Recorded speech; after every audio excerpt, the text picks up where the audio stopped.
Bonsoir à toutes et à tous, bienvenue au Château de Vincennes pour cette nouvelle session du cycle de conférences 2018-19 consacrée à la question de combattre. Le mois dernier, Jean-Baptiste Bruno nous avait amené explorer les océans et la manière dont la Première Guerre mondiale avait été retranscrite dans la littérature maritime.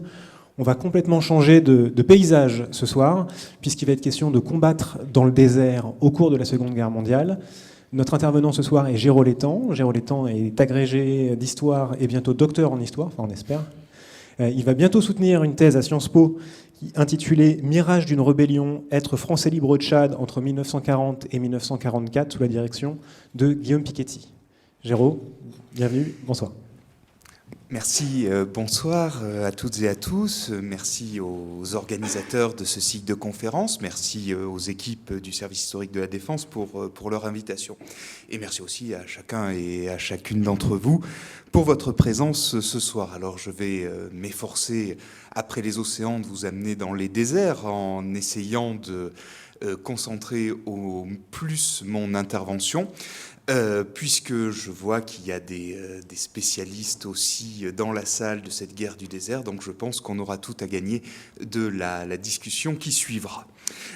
Alors, combattre dans le désert, le sujet que je vous propose d'aborder avec vous, c'est en fait un sujet qui certes est lié à ma thèse, comme Thomas vient de le rappeler, mais aussi un sujet qui connaît une certaine forme de renouveau, d'intérêt de la part des historiens dessus. Pourquoi ? C'est parce que les derniers travaux historiques qui paraissent invitent à considérer le désert autrement. Autrement parce que le désert, ce n'est pas un simple décor. Et sans doute, Jean-Baptiste Bruno vous l'a expliqué avec ses sources, à sa manière, le mois dernier. Ce n'est pas seulement un environnement, c'est un environnement qui va pousser des armées à s'adapter, à penser la guerre autrement. C'est pas qu'un simple décor. Longtemps, ce désert, on a voulu en faire une forme, je dirais, d'archaïsme exotique. C'est-à-dire que dans le désert, on retrouverait la noblesse du combat que la guerre industrielle aurait dévoyé, que l'absence de civils, les grands espaces, permettraient de retrouver une sorte de cet exotisme de le désert qui serait le berceau d'épopées rédemptrices.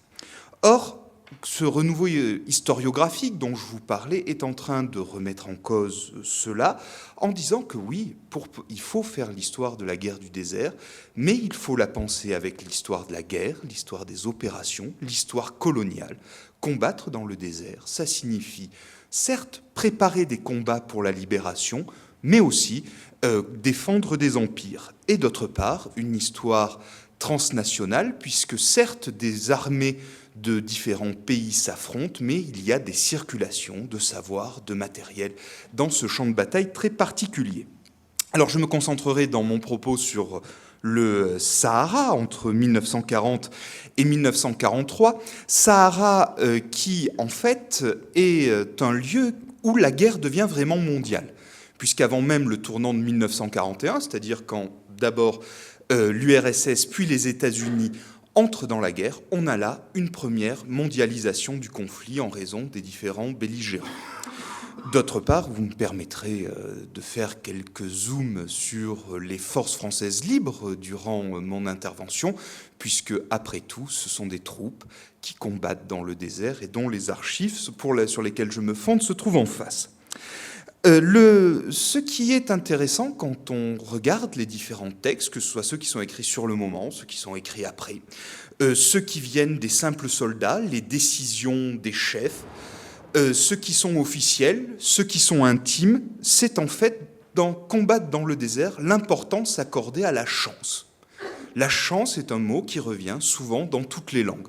Il faut parfois, souvent, disent les chefs, les simples soldats, la provoquer, où il faut en avoir pour survivre.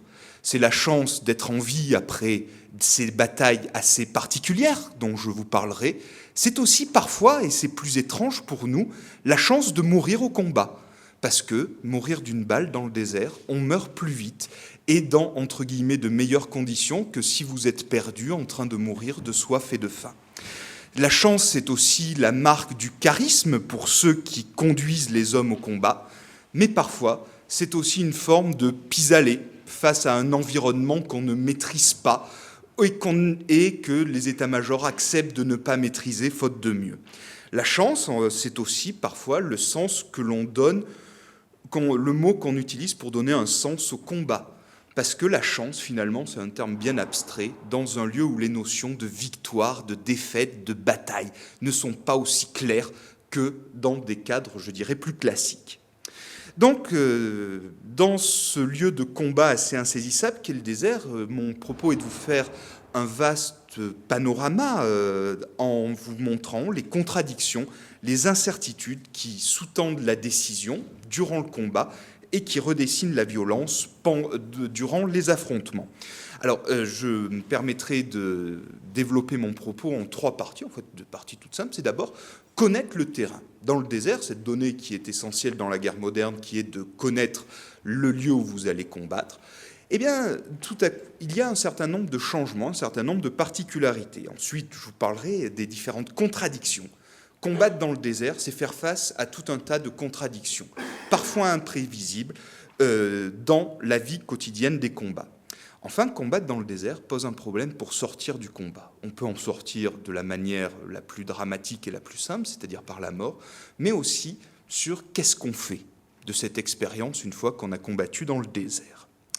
Alors, je vais donc commencer par ce qui est pour un belligérant moderne et même ancien finalement assez important, c'est la connaissance du terrain.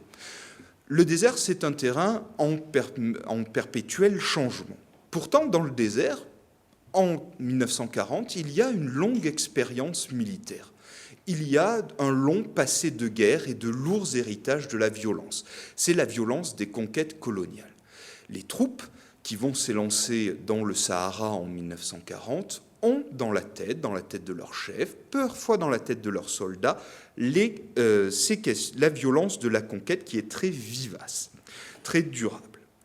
Cette violence, elle repose sur différentes choses. C'est tout d'abord l'idée que les déserts ont été conquis finalement dans des conditions assez bizarres, puisqu'on découvrira l'importance économique que peuvent avoir les déserts essentiellement après la Seconde Guerre mondiale. Pourtant, force est de constater qu'on les a conquis. Il y a une part, et c'est pour ça que c'est important de réfléchir à ça, d'importance de la cartographie. La cartographie, elle va permettre aux armées coloniales de dominer l'espace et, partant, dominer les populations. Elle va devenir ainsi, la cartographie, un instrument de pouvoir et de contrôle sur des lieux jusque-là inconnus et lointains. Elle est aussi un moyen, et c'est important de le rappeler pour les déserts, de projeter un certain nombre de préjugés puisqu'il faut combler des vides sur la carte. Alors chaque belligérant a voulu combler un vide sur la carte pour donner une forme de continuité à leurs empires. Les Français, ce fut le lac Tchad, les Britanniques, les sources du Nil. Donc vous avez cette idée que le désert, c'est le lieu sur la carte qu'il faut combler avec les ambiguïtés que cela suppose. Il faut bien voir que durant ces guerres de conquête, un visage ambivalent va apparaître. C'est que les populations qui sont dans les déserts, puisqu'il est important de rappeler que les déserts ne sont pas vides, il y a des populations qui vivent dessus. Aux Européens, elles paraissent comme des populations archaïques. C'est des populations nomades qui, parfois, au début du XXe siècle, pratiquent encore la traite des esclaves. Et leur société repose sur des rapports de force entre aristocrates. Donc, des sociétés dont les préjugés des Européens vont considérer comme archaïques, même s'il y a une certaine forme de noblesse dans cet archaïsme. Mais à côté de ça, les Européens constatent aussi que ces sociétés pourtant considérées comme archaïques réussissent là où eux échouent. C'est par exemple établir un trafic commercial transsaharien qui traverse le Sahara et qui soit régulier entre l'Afrique du Nord et la vallée du Niger. Donc des Européens qui, dès le début, quand il s'agit de penser la violence dans le désert en termes coloniaux, ne savent pas trop s'ils ont affaire à des populations archaïques ou s'ils ont affaire à des populations qui ont compris des choses que eux ne seraient pas à même de comprendre. Il faut bien voir que le désert est un espace dont la population est extrêmement difficile à contrôler et qui va devenir un lieu d'une impossible pacification. La pacification, c'est le mot qu'on emploie pour constater ce paradoxe que connaissent tous les empires coloniaux. C'est qu'il faut plus d'hommes pour tenir l'empire que pour le conquérir.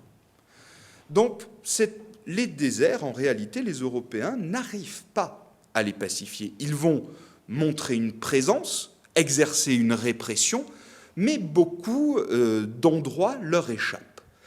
Et cette idée que des espaces échappent à un contrôle resserré va servir pour les militaires des différentes puissances coloniales européennes à expliquer qu'il faut que le désert soit réservé aux militaires où ils bénéficient d'une large autonomie, parce que seule la force peut permettre de contrôler, et que le progrès et le développement n'est pas fait pour les déserts, que seuls des militaires sont en mesure de maintenir une présence dans ces endroits.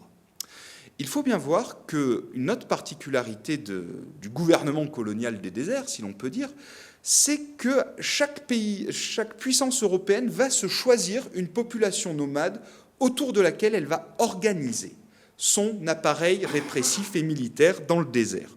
Par exemple, pour les Français, ça va être l'importance des confédérations touareg dans le Sahara occidental, qui va aboutir à la création des méharistes, unité qui va être la plus connue par ses traditions, ses uniformes, ses symboles.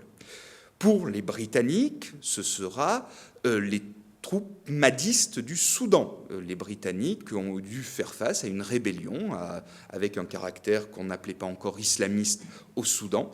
Et à partir de là, cette rébellion, les Britanniques vont concevoir la Sudan Defense Force comme une unité pour empêcher que cette rébellion n'ait de nouveau lieu. Pour les Italiens, ce sera, puisque les Italiens dominent la Libye, l'actuelle Libye, ce sera la confrérie qui s'appelle la Sanoussia, c'est-à-dire en fait une alliance de marchands qui pratiquent un islam extrêmement rigoriste et qui va posséder un réseau d'oasis où se mêlent les enjeux religieux et les enjeux commerciaux. Donc, et c'est cette lutte contre la confrérie qui va aboutir à la création du Regio Corpo delle Truppe Coloniali, excusez-moi pour l'accent. Donc vous avez tous ces puissances coloniales qui sont dans le Sahara, qui ont déjà une expérience du combat, puisque pour ces militaires, pour ces hommes, le désert est le lieu où la conquête ne se finit jamais, où la pacification est impossible. Donc il faut en permanence rester en état d'alerte pour cette répression coloniale. Le problème, c'est que cette répression coloniale va complètement changer avec la Première Guerre mondiale, où cette fois-ci, des troupes qui sont organisées pour la répression coloniale se retrouvent dans un conflit où s'affrontent des armées européennes. Est-ce que tu veux bien ? Alors, je sais que je parle de la Seconde Guerre mondiale, mais un petit détour rapide par la première fixe quand même un certain nombre d'enjeux. Vous pouvez voir que sur la guerre dans le désert, par exemple, pour les Français notamment, va avoir lieu au niveau du Cameroun. Alors, vous aurez des opérations, vous le voyez. Ce qui va nous intéresser, c'est les opérations dans le Cameroun. Le Cameroun était une possession allemande. Vous pouvez voir que les troupes françaises qui arrivent sont des troupes d'AEF, donc Afrique équatoriale française, et d'AOF, Afrique occidentale française. Ce qui signifie que pour mener cette opération au Cameroun, ils dégarnissent leur position saharienne. Cela va provoquer un certain nombre de révoltes dans tout le Sahara, durant cette année 1916, où en fait plusieurs peuples nomades vont s'allier, ça va s'appeler la révolte de l'Aïr, et vont radier des armes italiennes et ottomanes pour mettre les massifs montagneux qui sont au nord de l'Afrique équatoriale française et de l'Afrique occidentale française en état de rébellion. Et tout à coup, ces troupes qui pensaient être dans une zone où il s'agissait simplement d'assurer les arrières vont devoir faire face à une rébellion qui dure jusqu'en 1918. Ça commence en 1916, mais les épisodes de répression vont durer jusqu'en 1918. Donc vous avez pour les Français cette expérience qui va être un peu traumatisante et qu'ils vont avoir en tête, qui est de dire quand il y a une guerre mondiale, il y a un risque de révolte dans le Sahara. Donc c'est pour ça qu'il faut bien comprendre que ces belligérants de la Seconde Guerre mondiale ont en tête le précédent de la Grande Guerre. Les Britanniques, eux, et c'est peut-être avec la figure de Laurence d'Arabie les plus connus, eux aussi ont une expérience du désert, plutôt sur la carte que vous avez ici, au Moyen-Orient. L'opération britannique va être à la fois de prêter main forte aux Italiens qui se battent aux côtés de l'entente, mais aussi de mener un certain nombre d'opérations en Palestine, en Mésopotamie et en Libye. Alors le but n'était pas de conquérir des territoires originellement. Le but était de forcer l'Empire ottoman, donc allié des puissances centrales, à dépenser des ressources colossales pour défendre des terres stratégiquement peu importantes, puisque les troupes qui sont occupées dans les déserts d'Arabie, de Libye, de Syrie ne vont pas aller en Méditerranée ou, pire encore, en Europe. Donc c'est vraiment une idée de disperser cette armée ottomane. Alors, il faut bien voir que pour les Britanniques, l'expérience du désert, je vous en parle aussi, parce que plusieurs chefs dont nous parlerons ont participé à ces campagnes. Les généraux qui sont à la tête des troupes britanniques, par exemple le général Wavell, va être un ancien des campagnes de Mésopotamie. Et durant ces campagnes, ces généraux britanniques apprennent que dans le désert, il faut jouer avec les populations nomades, que peut-être enchaîner des victoires, ce qui compte, c'est surtout faire perdre son temps et son énergie à l'ennemi, que désorienter l'ennemi, que ruser parfois avec l'ennemi en utilisant l'intoxication est quelque chose de possible. Donc quand, là encore, en 1940, si l'on résume, ces hommes qui s'élancent ont à la fois en tête de longues années de conquête coloniale, avec une violence qui est remémorée, où l'on s'en rappelle, où il y a des traditions qui se forment en fonction de ça, et une expérience de la Première Guerre mondiale, notamment avec les Français et les Britanniques, où se mêlent à la fois la répression et une stratégie à un niveau mondial. Donc, maintenant, nous voilà en 1939. La Seconde Guerre mondiale éclate. Pour vous planter le décor et pour que ce soit une présentation qui vous apporte plus d'informations sur chacun des grands belligérants, je vais, si vous permettez, le faire par commandement. Je vous explique pourquoi. Commençons par la Libye. La Libye appartient à l'Italie, régime fasciste. Vous êtes ici dans ce qu'on appelle le Commando Fronte Sud. Jusque-là, la Libye la partie saharienne de la Libye était une zone de relégation pour les populations nomades que le colonisateur fasciste renonçait à intégrer. Ils sont nomades, ils ne respectent pas les traditions, donc on va les laisser dans un désert coupé de toute communication. Ce qui change tout, c'est qu'en 1935, il y a la conquête de l'Éthiopie. Donc ça signifie qu'au sud du Sahara, l'Italie est en train de s'étendre. Ça veut donc dire que cette zone, la partie saharienne de la Libye, jusque-là assez méprisée par le pouvoir fasciste, devient stratégique, puisque l'ambition de Mussolini est de créer, si vous voulez, un continuum de colonies qui commence en Libye, qui finit en Éthiopie, en passant par l'Afrique de l'Est. Donc à partir de là, dans une optique qui n'est pas sans rappeler l'Empire romain, on va construire des forteresses, on va améliorer les routes. Mussolini va penser à un moment installer des colons italiens dans le Sahara afin de maintenir une présence et de sédentariser les populations nomades pour servir de serviteurs, voire encore plus soumis, avec un statut très très bas et très très misérable, les différentes populations nomades du désert. En Libye, ce commandement que vous avez là va avoir une particularité, notamment sous l'impulsion du maréchal italien Italo Balbo. Italo Balbo est un aviateur. Pour la première fois, vu dans ces années 1935-1939, l'aviation va servir de guide pour la colonisation. Les Italiens prennent un coup d'avance en inventant un avion qui arrive à se poser sur le sable, qui s'appelle un Ghibli, donc, qui est le surnom qu'on lui donne parce que c'est le nom d'un vent saharien dans ces régions. À partir du moment où vous avez un avion qui se pose sur le sable, de suite des perspectives nouvelles d'aménagement s'ouvrent pour vous. On va rajouter des pistes d'aviation dans de nombreuses oasis. Le but, c'est aussi de montrer que non seulement un nouvel empire romain est en train de se reconstituer et qu'il va vers les mers chaudes, c'est aussi un avertissement pour les Britanniques de dire que désormais le Sahara oriental va leur être disputé par cette puissance italienne qui se veut nouvelle, plus énergique, en raison de l'idéologie fasciste. Donc dans cette Libye au aux grandes ambitions, vous l'avez compris. À la faveur de la défaite de 1940 en France et de ce qui se passe en Europe, une opération va être lancée sous les ordres du maréchal Graziani, qui est d'atteindre le canal de Suez. Pourquoi ? Parce qu'il s'agit là aussi, on refait, passez-moi l'expression, un remake de l'Empire romain, et il s'agit de frapper les Britanniques dans le passage le plus stratégique pour leur empire. Cette offensive va être un échec, puisque les forces britanniques vont arrêter les armées italiennes. Donc vous avez ici un commandement, le commandement libyen. Les Italiens pensent leur espace, ce désert, comme un lieu d'expansion impériale, mais d'expansion impériale très vite contrariée par la défaite.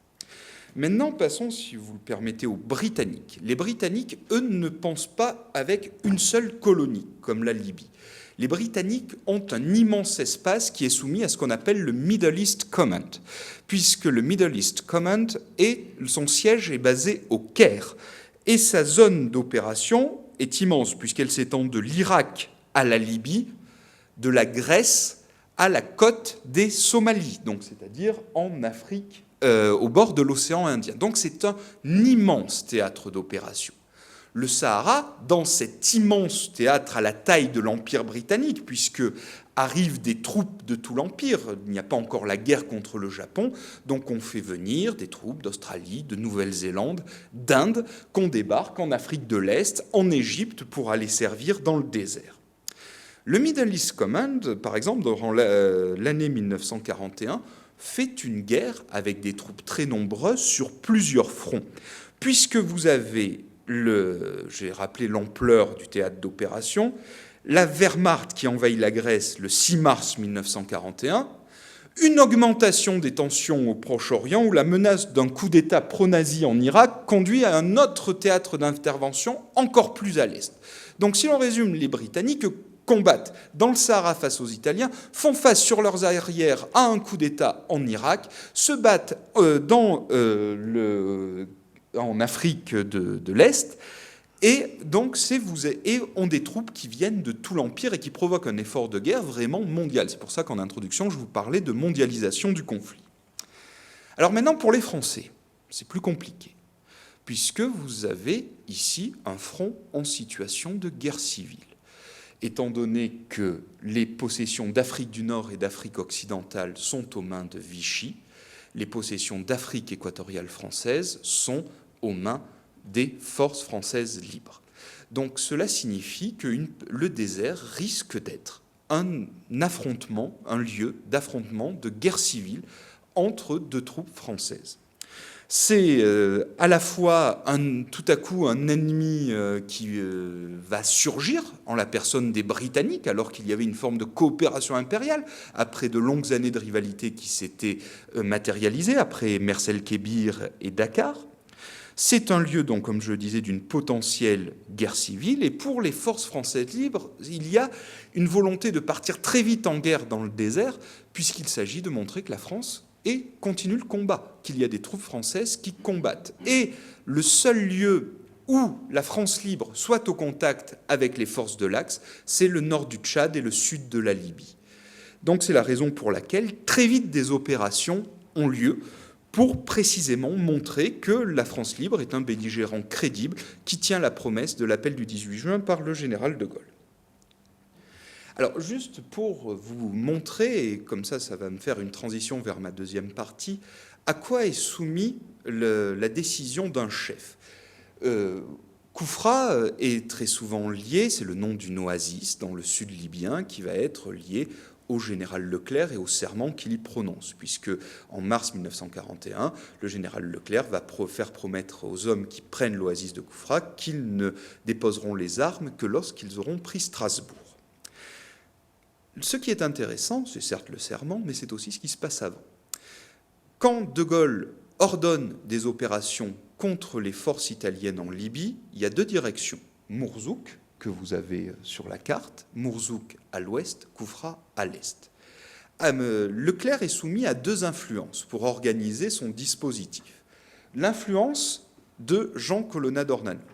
Celui-ci est un colonel, il est méhariste. Pour lui, attaquer dans le désert Pour cela, autant faire confiance aux troupes qui connaissent le désert, c'est-à-dire aux méharistes. C'est des troupes qui sont présentes dans la région depuis longtemps, qui ont créé des liens avec les élites locales, qui auront des guides et qui en plus pourront donner corps à la promesse du général de Gaulle, qui est que l'Empire va venir au secours de la métropole. Donc c'est vraiment l'idée que les troupes, on va prendre ceux qui savent se battre dans le désert pour montrer que voilà, l'Empire reprend la guerre sous les ordres du général de Gaulle. Donc ça, c'est côté français. Mais il se trouve que les Britanniques vont venir au Tchad. L'autre personne avec laquelle Leclerc discute beaucoup s'appelle Ralph Bagnol. J'en parlerai plus après. Ralph Bagnol est un ingénieur jusqu'en 1940. On va le sortir de son laboratoire. C'est un spécialiste des dunes dans le désert. Et on va lui donner. Et Ralph Bagnol va en fait créer une unité autonome qui s'appelle le Long Range Desert Group. Pour lui, Ralph Bagnol va voir Leclerc et dit « Mais non, pourquoi faire appel aux méharistes? Vu votre nombre, c'est tout petit. Les forces françaises libres du Tchad, c'est 2000 hommes. Mieux vaut que vous fassiez une opération de commando. Plutôt que de faire confiance à des guides qui peuvent vous trahir dont on n'est pas sûr, mieux vaut améliorer votre matériel.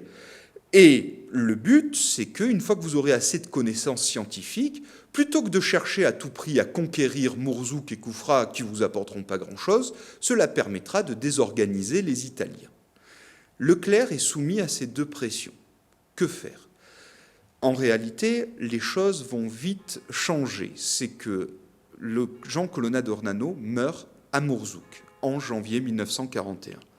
Pourquoi? Parce que, alors que on fait plutôt des offensives camouflées dans le désert, Jean Colonna d'Ornano a voulu charger avec un drapeau tricolore pour montrer, dans un but très visuel, que la défaite commence à être vengée.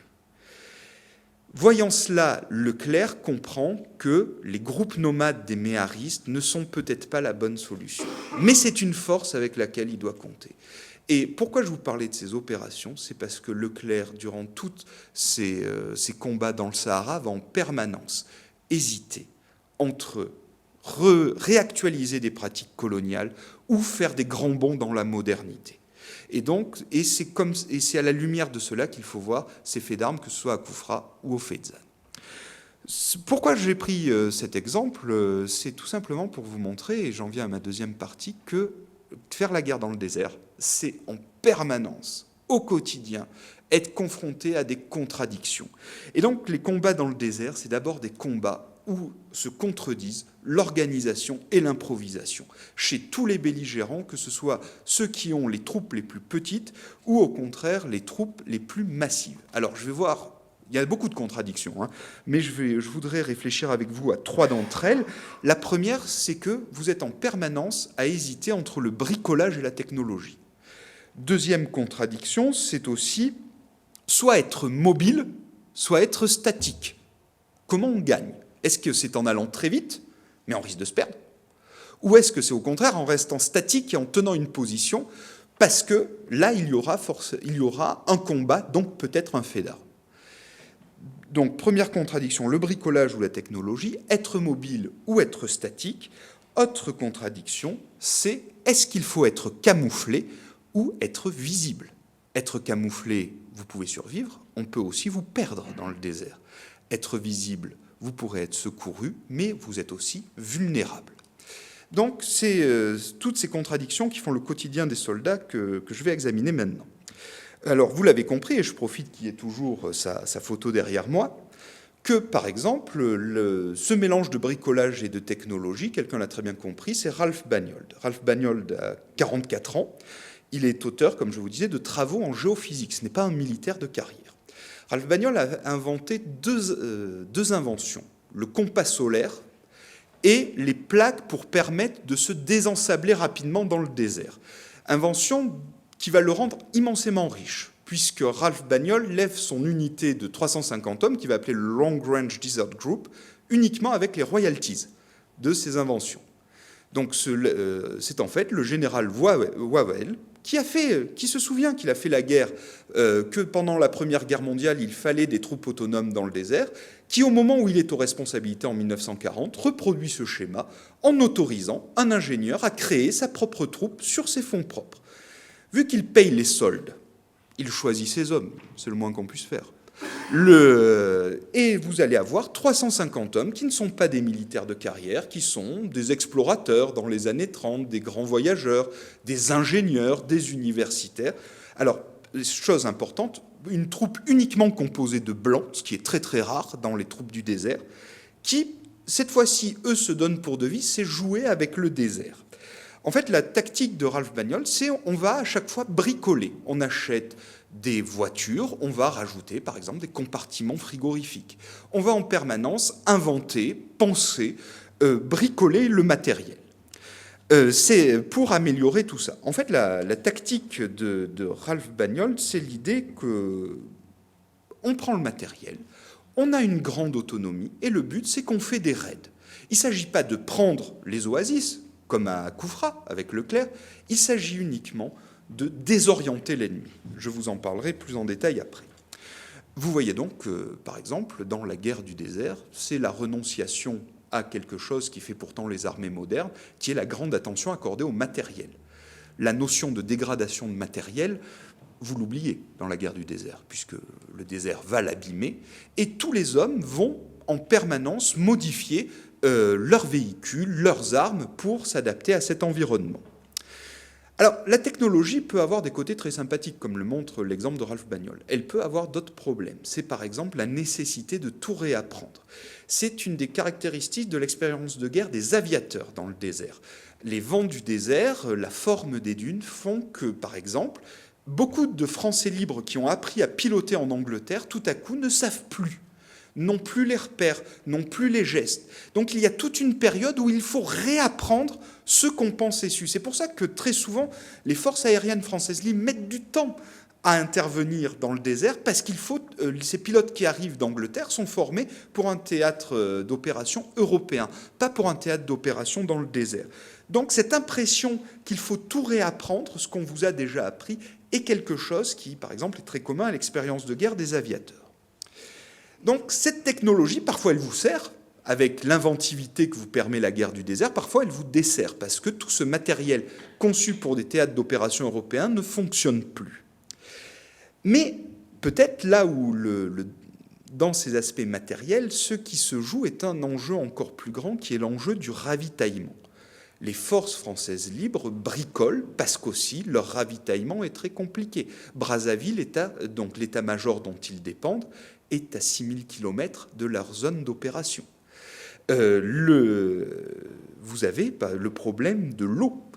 L'eau dans le désert est très souvent impropre à la consommation. Donc il faut, quand vous partez, prendre de très larges réserves d'eau qui peuvent vous ralentir, qui alourdissent vos véhicules et qui peuvent vous ensabler. Vous avez aussi, par exemple, le fait d'un problème sur la nourriture. C'est très compliqué de ravitailler en nourriture. Vous ne pouvez pas avoir, par exemple, de la nourriture fraîche. Vu qu'on ne peut pas manger de la nourriture fraîche, quel est le risque pour les soldats? C'est de mourir du scorbut. Donc réapparaissent tout un tas de maladies aussi. Donc là aussi, cela vous montre, avec l'exemple de ce qui vous tue le plus n'est parfois pas votre ennemi. C'est le délitement de votre propre matériel. C'est par exemple les grenades qui explosent parce que la chaleur est trop grande. Donc la mort dans le désert peut venir, y compris, du manque de confiance dans son propre matériel. Un homme qui se débat en permanence avec des problèmes de matériel et de ravitaillement, c'est par exemple le Rommel. En février 1941, face aux échecs des Italiens sur ce front, Hitler envoie ce qu'on va appeler l'Afrika Korps, c'est-à-dire une unité d'à peu près 30 000 hommes, pour prêter main forte aux Italiens. Rommel a en fait deux problèmes. C'est qu'il va avoir besoin, dites-vous que vu que l'Allemagne fournit, Rommel plus les troupes italiennes, c'est 116 000 tonnes de matériel par mois qui se consomment. Parce que vous en abîmez beaucoup dans la guerre du désert. Le problème, c'est que le port de Tripoli, si tu veux la précédente, c'est que le port de Tripoli, que vous avez ici et qui est la base arrière de Rommel, ne peut traiter que 45 000 tonnes de matériel. Qui plus est, pour faire venir ce matériel, il y a un problème qui n'est pas marqué sur la carte, qui est l'île de Malte, où les Britanniques essaient de couper les arrivées de matériel qui arrivent d'Italie et d'Allemagne. D'autre part, quand Rommel passe à l'offensive, ce qui le perd est que ces lignes de ravitaillement sont extrêmement étendues et que quand, est-ce que tu peux, là cette fois-ci la suivante, quand il va faire sa très grande offensive de Tripoli jusqu'à Tobrouk, c'est 1800 km qui séparent Tripoli de Tobrouk. Et durant ces 1800 km, selon les statistiques, vous avez 35% des camions de transport qui sont en réparation ou qui sont perdus, et 50% du carburant destiné à l'Africa Corps qui a été perdu, abîmé ou inutilisable. Donc, ça veut dire c'est quelqu'un qui cherche à aller très loin avec un ravitaillement dont il n'est pas sûr. Et c'est sans doute ce qui va très largement contribuer à son échec final. C'est ce problème du ravitaillement. Alors, cette carte qui vient de s'afficher avec ses offensives, ses contre-offensives et la chronologie que vous voyez, avec l'échelle pour vous montrer que la notion de champ de bataille est très compliquée dans le désert, vu qu'on raisonne sur des milliers de kilomètres, sur des mouvements extrêmement grands. C'est le problème de la mobilité. Que faut-il faire dans le désert? Est-ce qu'il faut être mobile ou est-ce qu'il faut être statique? Un grand apôtre de la mobilité, c'est Ralph Bagnold, qui va dire, mais oui, dans le désert, il ne faut pas des grandes armées, il faut des petites unités, afin de faire ce que Bagnold appelle le double bluff. C'est-à-dire, à la fois quand le Long Range Desert Group, le LRDG, attaque une garnison italienne, il faut lui faire croire avec la poussière que ce n'est pas qu'un petit groupe de quelques dizaines d'hommes, c'est toute une division qui les attaque. Donc vous allez avoir les véhicules qui vont faire des grands nuages de poussière pour tromper l'ennemi. Donc première phase du bluff. Deuxième phase du bluff, c'est en fait, une fois que les Italiens, par exemple, ont compris que c'était uniquement du bluff, c'est ensuite de revenir pour que les garnisons italiennes soient en permanence en alerte. Et à force d'être en permanence en alerte, c'est tout à coup ne plus savoir comment réagir quand cette fois-ci la vraie offensive viendra. Donc vous avez des petites unités autonomes qui s'organisent en disant il faut beaucoup bouger pour tromper l'ennemi, soit par les nuages de poussière, soit au contraire pour le désorganiser quand l'offensive aura lieu.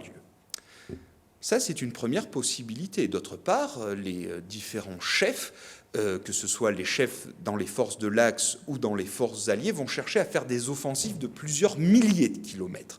Et c'est compliqué de transporter une armée en termes de véhicules, en termes de logistique, de transporter des grandes armées avec des milliers d'hommes à travers un désert. Donc, une recherche de la mobilité, de la circulation. Mais parfois aussi une recherche de tenir les positions. C'est par exemple ce qui arrive dans la ville de Tobrouk, avec le drame que ça consiste. C'est-à-dire que Tobrouk est un port qui a été amélioré par les Italiens au point de devenir une forteresse, avec de grands arsenaux et très importants, des stocks d'eau potable et de vivres nécessaires pour une armée qui combat dans le désert. Tobrouk, donc vous l'avez juste ici, va être pris le 22 janvier 1941 par la 6e division d'infanterie australienne. Mais elle va être attaquée par les troupes de Rommel entre le 11 avril et le 2 mai 1941. Donc Tobrouk, d'abord australienne, attaquée par les Allemands. Finalement, les Australiens tiennent et de nouveau, Rommel revient en juin 1942 et cette fois-ci, Tobrouk est prise. Mais est prise avec 30 000 prisonniers et tout un matériel stocké par, cette fois-ci, les Sud-Africains qui avaient relevé les Australiens, par les troupes du Commonwealth, pour préparer une offensive contre la Libye. À l'automne 1942, cette fois-ci, Tobrouk est définitivement reprise par les Britanniques. Donc vous avez, par exemple, des villes, des ports, qui changent, des régions, qui changent en permanence de main dans cette guerre. Alors Tobrouk est un cas un peu particulier parce que ça va avoir un grand retentissement, notamment par la propagande allemande, puisqu'il s'agissait de montrer l'invincibilité des troupes allemandes et la clairvoyance que pouvait avoir Rommel. Ça va être aussi un enjeu pour les troupes des dominions britanniques qui voient là un lieu où se construit une identité nationale par le courage dont les combattants font preuve pour résister précisément aux assauts de Rommel. Donc c'est un vrai enjeu de mémoire et d'identité, Tobrouk. Peut-être plus connu pour nous Français, le cas de Bir Hakeim. Bir Hakeim est un exemple où, vous voyez, on va demander, les Français libres vont s'illustrer d'abord en tenant la position, mais finalement, à la fin, on leur demande de faire une retraite. Donc, jusque-là, l'héroïsme était, finalement, entre le 27 mai 1942, début des combats autour de Bir Hakeim, et le 11 juin 1942, fin mai, l'héroïsme, c'est de tenir. Début juin, l'héroïsme, c'est d'arriver à se retirer. Donc, tout ça change. Rien n'est fixe dans le désert. Rien n'est fixe, et c'est ce qu'on voit au niveau des communications et des transports. On l'a dit, une offensive se fait sur plusieurs centaines de kilomètres.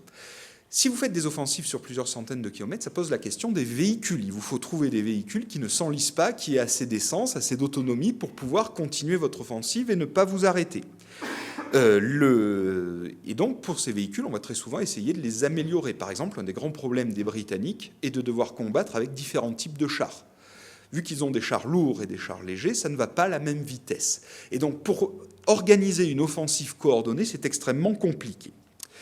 Vous avez aussi, à côté de ça, dans cette guerre, à côté des transports, des communications plus immatérielles, avec un usage très important de tous les moyens modernes de communication, de cryptage, de décryptage.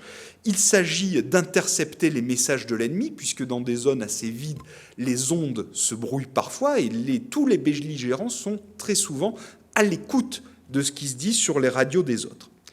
Cette communication, parfois, et c'est un autre paradoxe, c'est que les moyens très modernes sont vraiment utilisés entre les différentes unités et les états-majors. Mais parfois, au sein d'un même état-major, c'est très compliqué de se comprendre entre gens de la même troupe. Dans les troupes du Commonwealth, on parle 53 langues. Donc l'ordre qui arrive de l'état-major, le temps qu'il soit répercuté, demande un certain nombre d'intermédiaires pour qu'il soit compris de tout le monde. Et c'est d'autant plus important que vous êtes dans une guerre où l'isolement pose problème pour la coordination des troupes. Gêner les communications, c'est aussi un des impératifs de la stratégie. Alors, pour gêner les transports, on va faire un usage massif de mines au sol dans la guerre du désert. Le problème des mines, c'est que, là aussi, vous voyez à quel point tout est changeant. Si vous vous protégez derrière un tapis de mines, elles vont vous protéger au début d'une offensive de vos ennemis. Puis tout à coup, c'est vous qui passez à l'offensive. Et si vous voulez vous replier, impossible, parce que vous êtes bloqué par vos propres mines. Donc ce qui est un atout un jour, quelques jours plus tard, peut devenir un problème. Cette question des transports, de la concentration que nécessite à la fois le fait de tenir, à la fois le fait de gérer des communications dans des armées compliquées à mettre en branle, et pourtant quand il faut les faire circuler, c'est sur des milliers de kilomètres, pose un très gros problème aux états-majors et qui est commun à tous les états-majors de tous les belligérants qui sont dans le Sahara, c'est le problème de la fatigue des soldats. Qui plus est dans une atmosphère, un climat très aride, tant et si bien que même l'épuisement prend des formes de névrose de guerre, c'est-à-dire qu'apparaît un phénomène de problèmes cardiovasculaires qui apparaissent chez beaucoup de soldats qui n'en peuvent plus de conduire, d'être concentrés, de faire attention aux champs de mines, d'éviter de se prendre une tempête, de rester dans le sable dur pour ne pas s'enliser dans le sable mou. Donc tout ce stress, cette fatigue, cet épuisement rajouté à ça la chaleur, crée une forme de symptômes. Alors, c'est au début les médecins britanniques, quand certains viennent se plaindre de douleurs très intenses à la poitrine, en réalité ce sont des douleurs psychosomatiques liées à l'épuisement. La réponse au début des médecins britanniques, constatant qu'une fois que le soldat s'était reposé, quand on le réexamine, il n'y a plus rien, c'est de dire que c'est de la comédie et de le renvoyer immédiatement au combat. Le problème, c'est que tant que l'épuisement n'est pas réglé, les pertes sont très grandes. Par exemple, les services britanniques, quand peu à peu des psychiatres vont venir auprès de la 8e armée britannique, vont constater que 10% des pertes sur le front d'El Alamein sont liées à ce phénomène d'épuisement que les Britanniques, avec leur sens de la litote, avaient appelé administrativement le « not yet diagnosed », c'est-à-dire le « pas encore diagnostiqué ». Et peu à peu, on va comprendre dans ces mouvements qu'il faut des temps de récupération beaucoup plus longs dans le désert pour les hommes et qui va permettre que 80% de ceux qui en souffrent peuvent être ensuite réintégrés au front. Donc vous voyez que ces longs mouvements ont des conséquences sur le matériel, ont des conséquences sur la stratégie, ont des conséquences sur la vie des hommes durant le combat. Dernière grosse contradiction auquel un état-major fait face, est-ce qu'il faut être mobile, être statique? Est-ce qu'il faut faire confiance à la technologie ou au contraire se débrouiller avec le bricolage? C'est est-ce qu'il faut être camouflé ou être visible? Peut-être certains d'entre vous qui s'intéressent ou sont collectionneurs, vous aurez remarqué que la guerre du désert est propice à un vrai travail symbolique. Les insignes militaires dans le désert, vu qu'une large part est donnée aux soldats, montrent cela. Alors les Italiens vont avoir des lions, les Allemands de l'Africa Corps vont avoir des palmiers, le Long Range Desert Group va lui s'inventer ce qui va devenir son surnom et qui va le rendre célèbre, c'est le scorpion, avec l'idée du camouflage et de la piqûre qui désorganise l'organisme de l'ennemi. Pour les Français libres du Tchad, ce sera cette chose bizarre dans le désert, le dromadaire, ça c'est pas bizarre, mais par contre l'encre marine qui elle est beaucoup plus exotique puisque c'est le rappel des troupes de marine. Donc vous voyez que la conquête coloniale n'est pas loin. Ces troupes, comme les Français libres, il y a aussi des Polonais, des Tchécoslovaques, des Grecs qui combattent dans le désert, ont un but, c'est de montrer que leur pays continue la guerre aux côtés des Britanniques. Donc eux vont vouloir des insignes très voyants, très visibles, pour se distinguer, pour montrer que leur légitimité à combattre, et qu'ils combattent, certes aux côtés du Commonwealth, mais d'abord pour leur pays.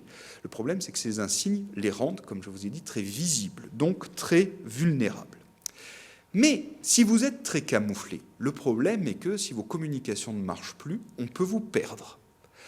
Donc, à chaque fois, que faut-il faire? Est-ce qu'il faut se montrer avec tous les enjeux qu'il y a derrière ou au contraire se cacher? La peur de se perdre, la peur que tout à coup vos camarades ne vous voient plus tellement vous êtes bien camouflé, est quelque chose de très réel, notamment dans les troupes italiennes, où c'est une véritable angoisse pour ces gens de se perdre dans le désert.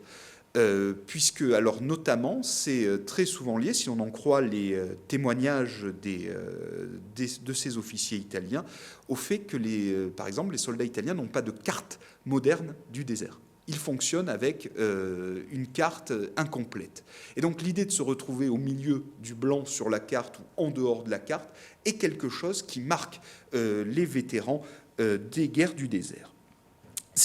Malgré tout, même si on pourrait avoir l'impression que donc, dans le désert, tout le monde a les mêmes conditions, qu'on va essayer de ne pas se rendre visible, alors par exemple, pas se rendre visible, c'est scier les pare-brises, puisque un pare-brise peut vous rendre, si le soleil se reflète dessus, vous rend vulnérable en cas d'attaque aérienne.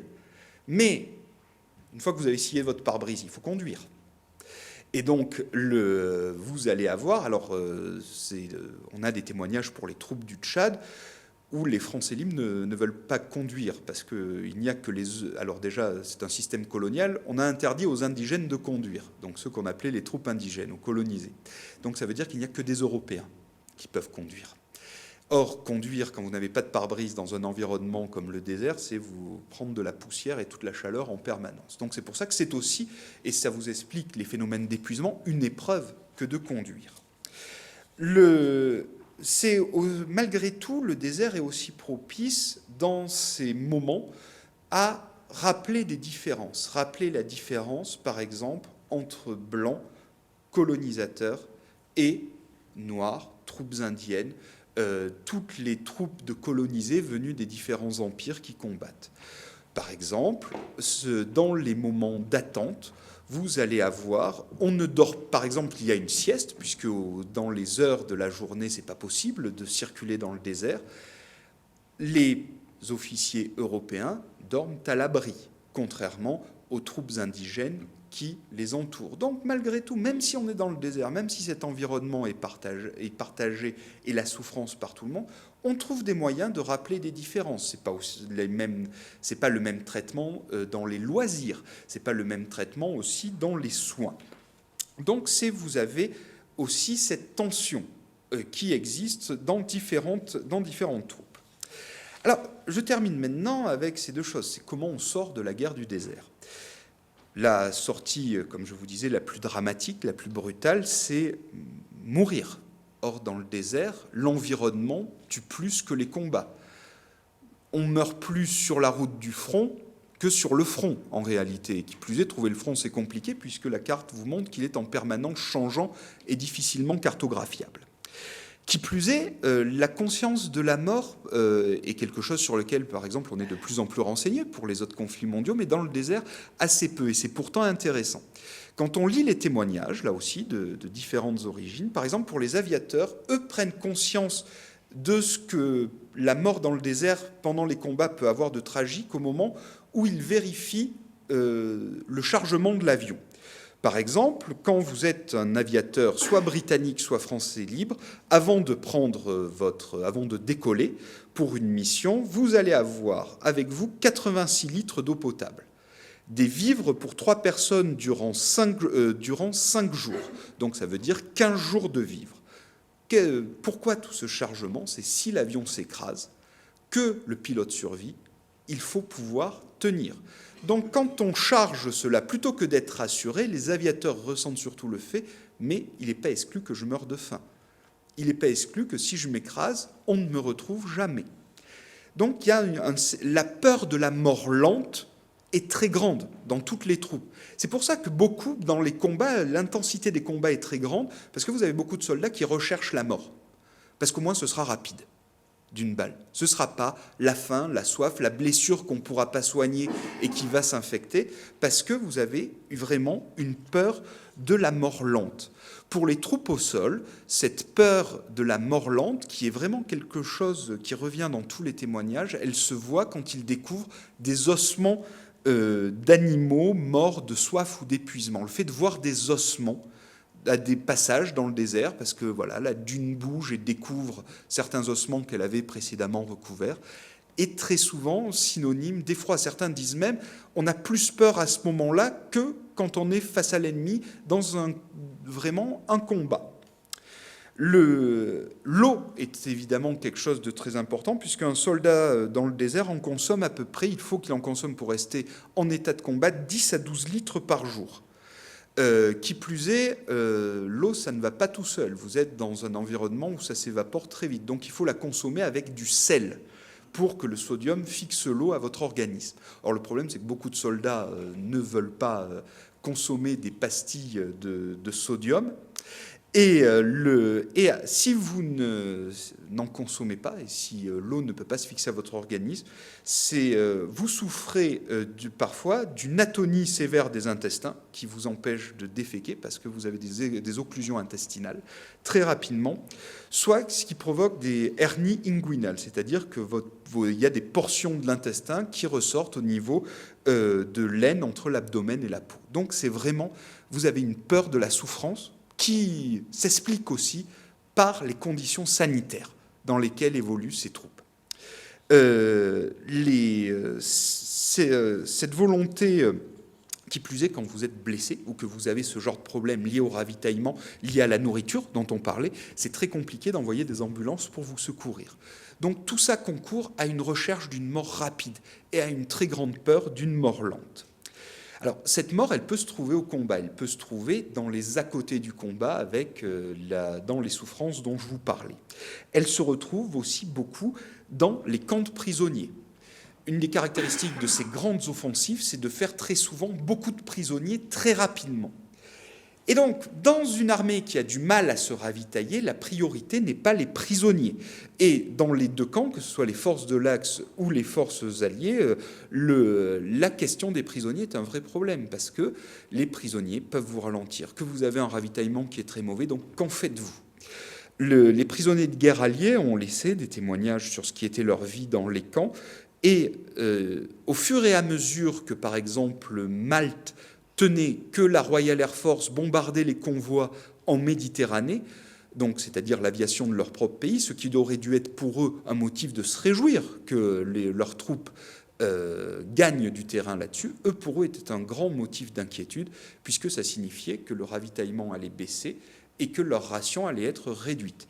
Les prisonniers de guerre alliés, ainsi, quand ils étaient par exemple faits prisonniers par les troupes allemandes de l'Africa Korps, avaient droit par jour à 2 biscuits, 200 grammes de pain et une minuscule boîte de conserve de viande à partager entre 2 hommes par jour. Donc, ce qui fait que c'est aussi cette question du ravitaillement a un impact sur les prisonniers. Et qui plus est, cette sous-alimentation se fait dans des conditions d'hygiène totalement insuffisantes. Donc, on meurt au combat, on meurt dans l'environnement, on meurt dans des camps de prisonniers. Vous avez des civils qui meurent aussi. Je vous ai dit, le désert était peuplé d'un grand nombre de peuples nomades du désert vont connaître de très grandes pertes, soit très directement, parce que se retrouvant dans le feu des combats, soit par famine, puisque ces peuples voient tout à coup l'organisation de ce qui était leur ravitaillement à eux complètement perturbé par ces mouvements incessants des troupes belligérantes. C'est aussi parfois avec une dimension de haine raciale.